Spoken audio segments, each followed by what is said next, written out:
Es el agua en el desierto y el calor en el invierno. Tu palabra.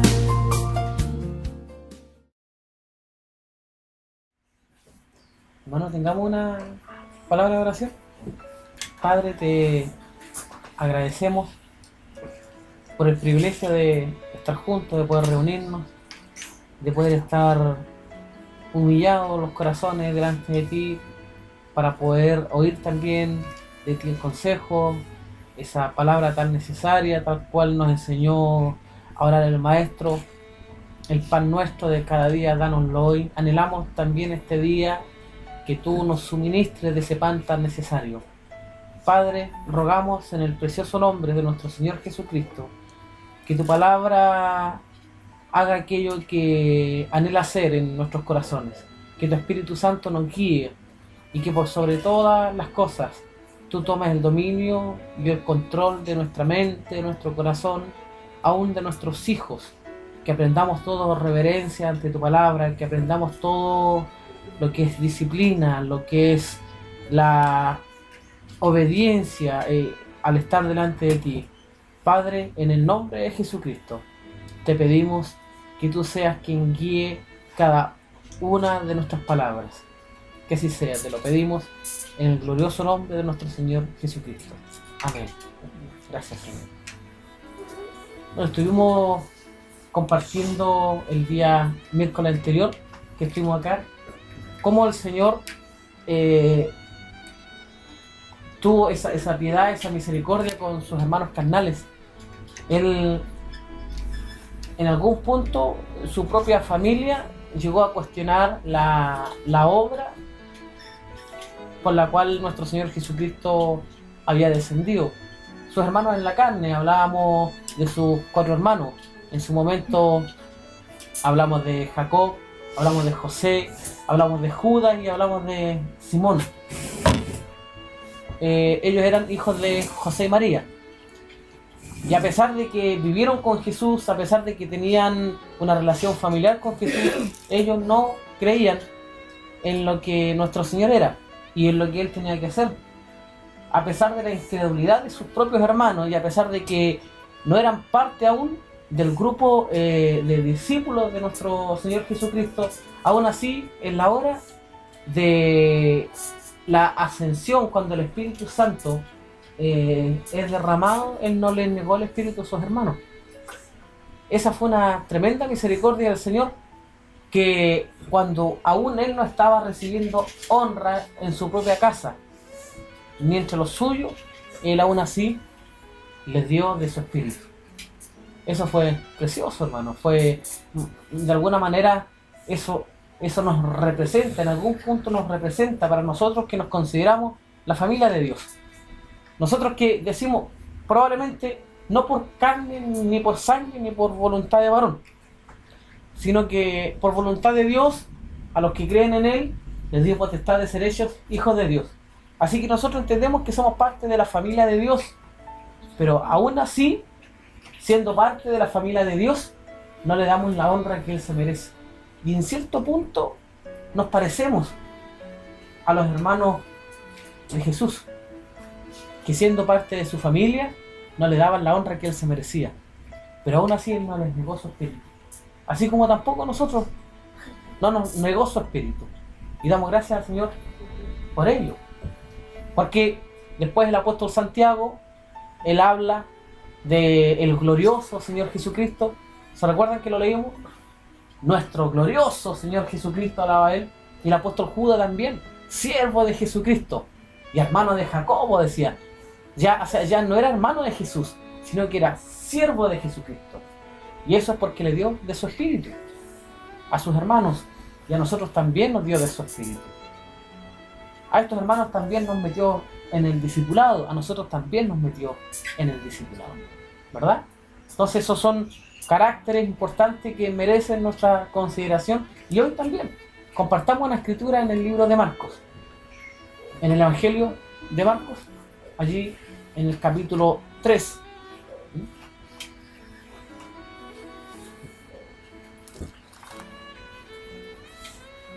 Y este pasaje que aparece aquí en el libro de Marcos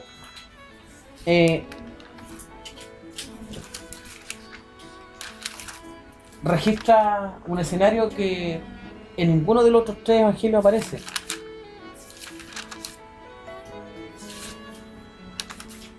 El Señor llama a sus discípulos y todos los demás evangelios lo registran, pero Marcos registra un escenario en particular. En el capítulo 3 de Marcos, el verso 13 dice: después subió al monte y llamó así, ese así es él, los llamó a él, llamó así a los que él quiso y vinieron a él. El Señor Jesús está llamando a sus discípulos y los llamó así a él.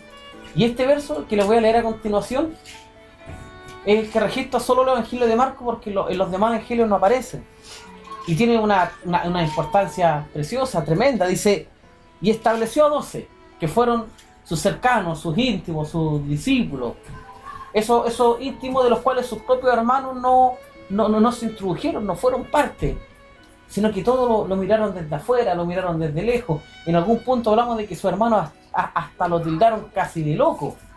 Entonces el maestro constituyó a 12 y que eran sus cercanos, y estableció a 12, dice el verso 14, para que estuviesen con él. Esta es la frase, la palabra que marca un tremendo acento en este texto. Dice: para que estuviesen con él y para enviarlos a predicar. Fíjense que cuando él los llamó, no los llamó para hacerle estudio, no los llamó para hacerle ningún tipo de clase de teología, sino que lo primero que hizo con sus discípulos, los llamó para que estuviesen con él. Esta es la gran vocación, este es el llamado celestial, este es el llamamiento más importante que tuvo el maestro con sus discípulos, y que es el llamamiento que también tuvo con nosotros. El Señor no nos llamó para ninguna obra en particular, no nos llamó para el gran trabajo dentro del reino. Lo primero que hace el Señor, nos llama para estar con Él. Y eso fue lo que hizo con sus discípulos durante un largo tiempo, un largo periodo, 3 años y medio. Llamó a sus discípulos para que estuviesen con Él. No los llamó para ninguna tarea evangelística, no los llamó para ningún gran ministerio, no los llamó para ninguna obra extraordinaria de los cuales muchos sueñan en las congregaciones. Muchos hermanos nuestros están soñando con todo un sinnúmero de tareas. Por esa razón es que vemos a muchos hermanos comenzar obras que están totalmente apartadas del modelo de Dios, porque llegan a Dios pensando que Dios los llamó para una tarea determinada. Incluso dentro de nuestro lenguaje llegamos a pronunciar a algunos hermanos, para esto Dios los llamó, por esta razón el Señor los llamó. Pero en realidad el verdadero propósito por el cual Dios nos llamó al principio es para que estuviésemos con Él, es para estar con Él. No hay otra razón por la cual el Señor nos llame. Después vendrá la predicación, después vendrá el evangelismo, después vendrá las tareas que Él quiere que nosotros hagamos, pero primeramente es estar con Él. Si no estamos enfocados en esta visión del Maestro, si no nos enfocamos en la verdadera intención del Señor de acercarnos, lo más probable y lo más seguro es que vamos a comenzar a hacer obras y tareas.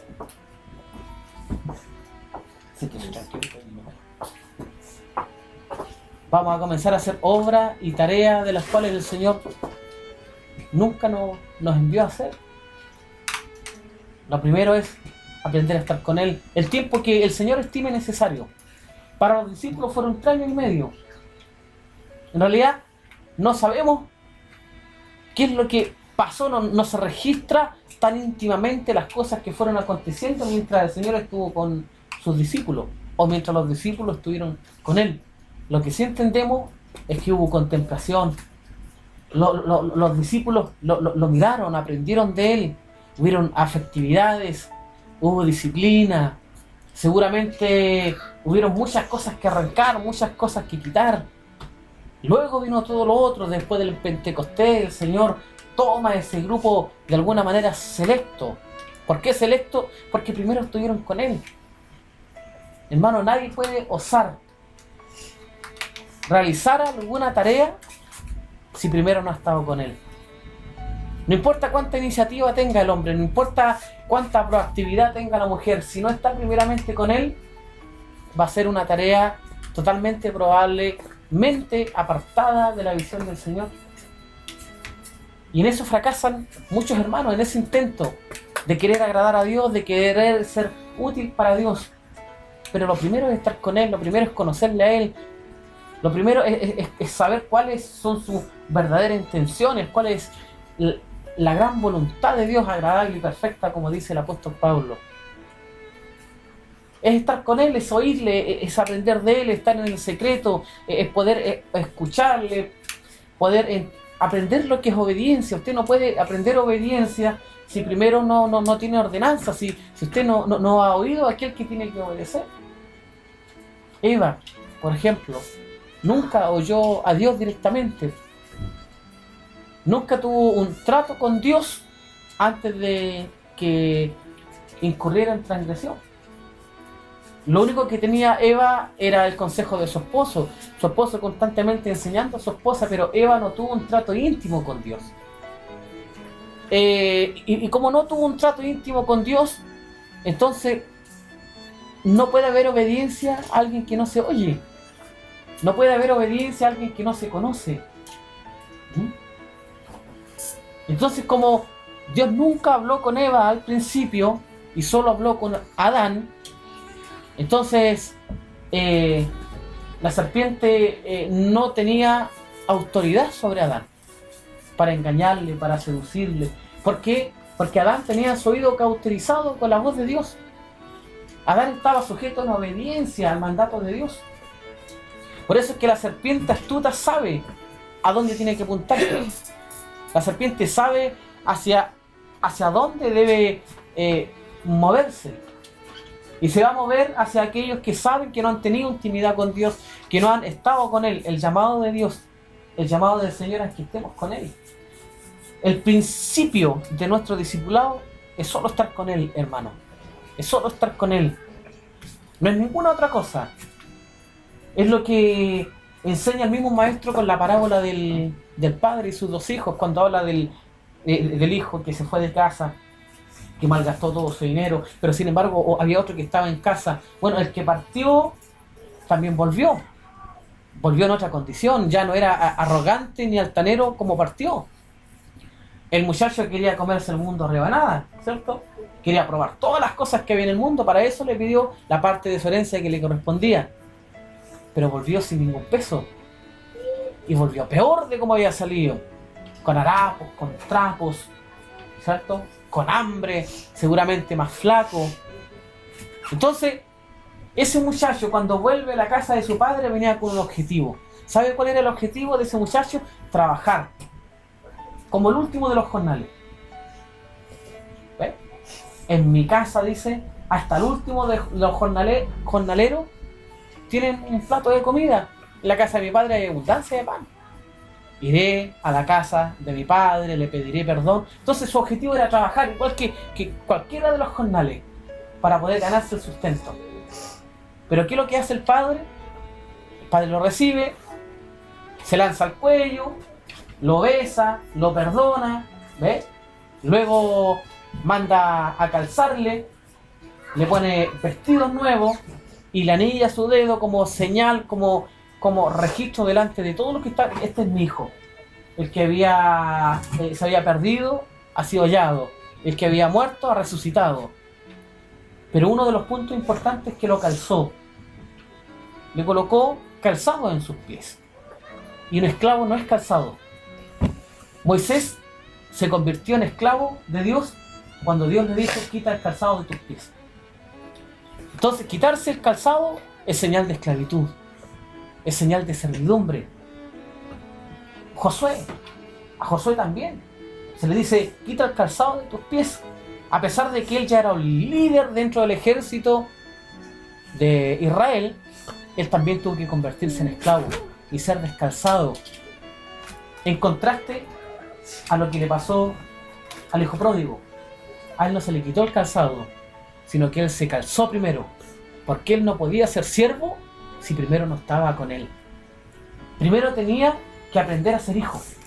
Primero tenía que aprender esa relación entre padre e hijo. Primero tenía que tener intimidad.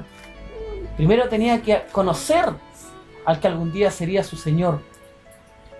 Primero tenía que aprender su condición de hijo. El amor filial, tenía que aprender esa filiación entre padre e hijo. Luego vendría el servicio. Luego el padre le diría, hijo, ahora quita el calzado de tus pies, ahora harás tus labores, asumirás nuevas responsabilidades. El llamado, hermano, del maestro es a estar con él, es oírle, es atenderle. Solo una cosa te es necesaria, le dijo a Marta. ¿Se recuerdan qué es lo que era? Tu hermana ha tomado la mejor parte. ¿Y qué parte había tomado María? Pues sentarse a los pies del maestro. Ninguna otra tarea, ¿ve? Que ningún otro trabajo.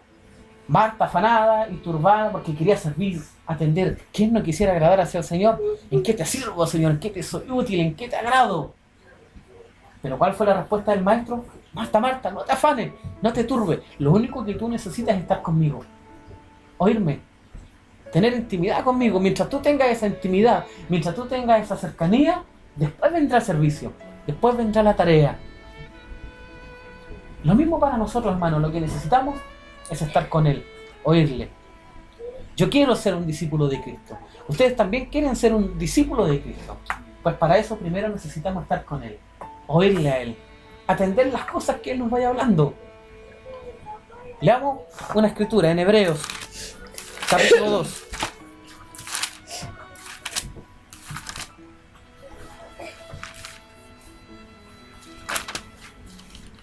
En Hebreos capítulo 2 aparece algo importantísimo en relación a lo que venimos hablando. Dice, por tanto, escuchen bien lo que el Espíritu nos habla en Hebreo. Por tanto, es necesario que con más diligencia atendamos a las cosas que hemos oído, no sea que nos deslicemos. De pronto nos preguntamos, hermano, ¿por qué viene el desliz? Hermano, porque si yo amo a Cristo, yo amo a Dios, y yo sé que tengo su Espíritu morando en mí, yo sé que Él algún día me llamó, y tengo plena certeza en que Él depositó fe en mi vida. Yo sé que algún día Él me rescató de las garras del enemigo. Pero ¿por qué viene el desliz? ¿Por qué de pronto nos deslizamos? Un desliz no es una caída. El desliz no es caer de la gracia. El desliz no es que ahora me gané el infierno, me gané la perdición. No. El desliz es que en algún momento me aparto de lo que yo he oído. Por eso el Espíritu enseña que en Hebreo dice, es necesario. O sea, esto es de vital necesidad para nosotros. Veámoslo tan necesario como nos levantamos en la mañana y desayunamos. Y que si no desayunamos, andamos mal hasta llegar a la hora del almuerzo. ¿Verdad? Y a veces podemos hasta no desayunar y no almorzar y ahí ya, peor la cosa. No sé si alguno de ustedes lo ha experimentado, pero duele la cabeza, el organismo no anda bien, pues es un alimento necesario. Esto también, hermano, es tan necesario para nuestro caminar, para nuestro discipulado, para nuestra marcha. Es necesario que con más diligencia, o sea, si el Espíritu nos dice eso, es porque nosotros pensamos que como vamos, sí, vamos bien. Ese ritmo, sí, está bien, yo atiendo, pero Él dice, no, con más diligencia. Es necesario que con más diligencia atendamos las cosas que hemos oído. ¿Qué es lo que hemos oído? Pues el hermano Samuel, en delante, me compartía y me decía, yo sé que todo lo que oí al principio fue bueno para mí. Hermano, yo también creo que todo lo que oí al principio del Señor fue muy bueno para mí. Pues es necesario que esas cosas que hemos oído las atendamos. es atenderlas, no descuidarlas. Es estar atento a esas cosas que oímos. Mire, ni siquiera está diciendo el Espíritu, es necesario que atiendan las cosas que van a oír.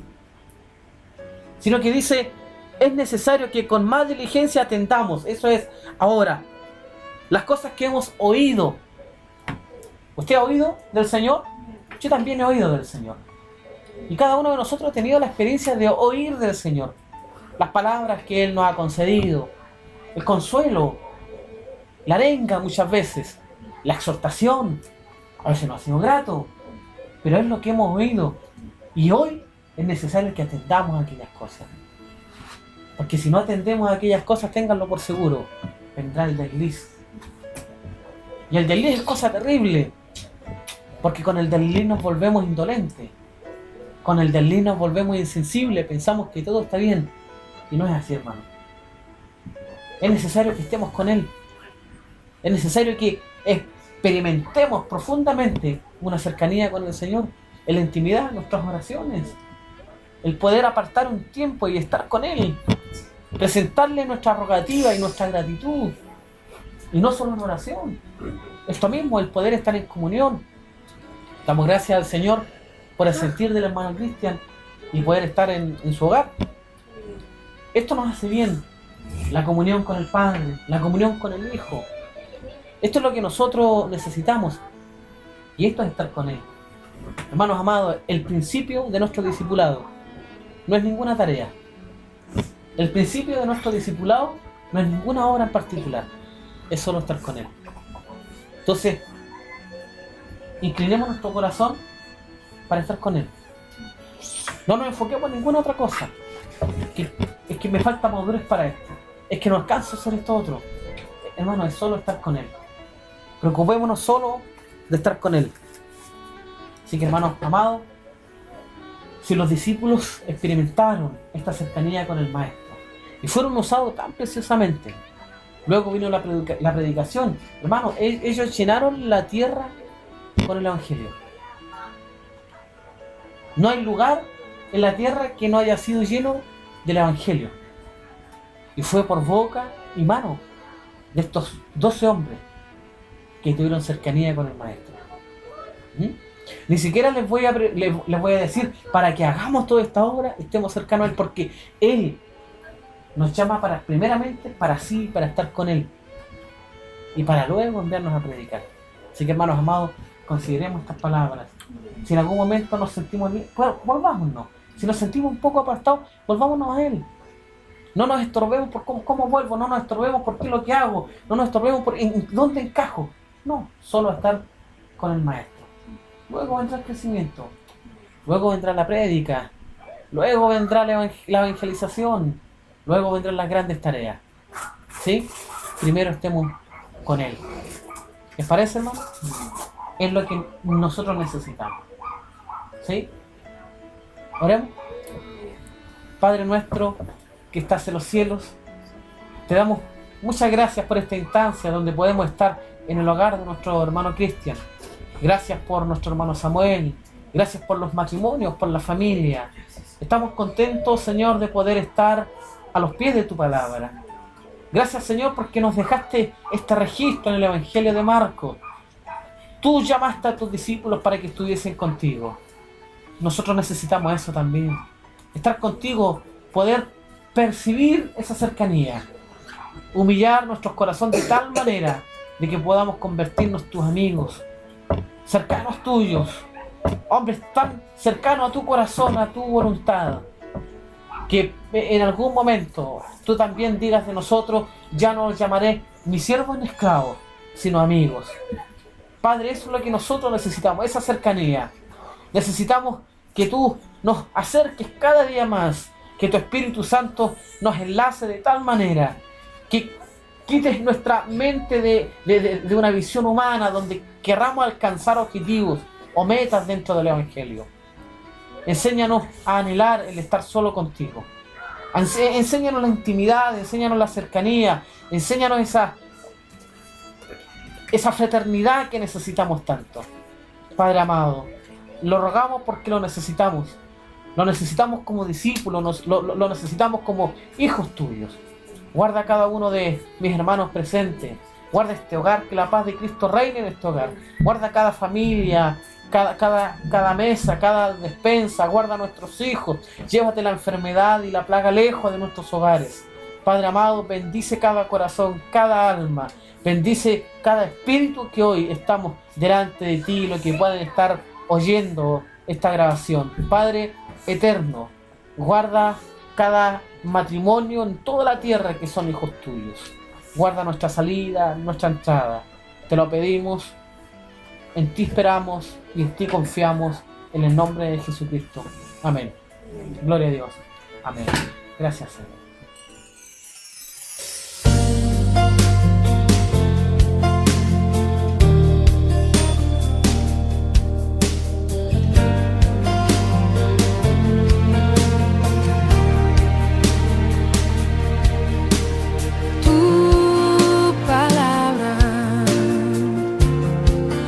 Como aceite sobre mis heridas, es el agua en el desierto y el calor en el invierno.